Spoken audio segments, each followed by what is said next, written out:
মোটরসাইকেলের সামনে থাকতেন বুলি, পেছনে শিল্পী, আর সঙ্গে থাকত হাজার হাজার পিস ইয়াবা। অবশেষে তারা একসঙ্গেই যশোর র্যাবের হাতে আটক হয়েছেন। সোমবার ভোর 7টার দিকে শার্শা উপজেলার কাইবা ইউনিয়নের বেলতলা বাজারে 3 রাস্তার মোড় থেকে তাদের আটক করে র্যাব। তারা দুজনেই সাতক্ষীরা জেলার আশাশুনি উপজেলার কাটাখালী গ্রামের বাসিন্দা। তারা বাগাসরা বাজার এলাকা থেকে সাতক্ষীরার দিকে দ্রুত গতিতে একটি ডিসকভার মোটরসাইকেলে যাচ্ছিলেন। র্যাবের উপস্থিতি টের পেয়ে তারা পালানোর চেষ্টা করেন, তবে শেষ পর্যন্ত র্যাবের অভিযানে ধরা পড়েন। বিভিন্ন এলাকায় বিক্রি করতেন।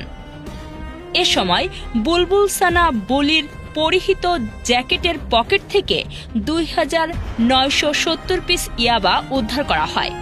অভিযানে ব্যবহৃত ডিসকভার মোটরসাইকেলটিও জব্দ করা হয়েছে। এ ঘটনায় শার্শা থানায় নিয়মিত মামলা দায়ের করা হয়েছে।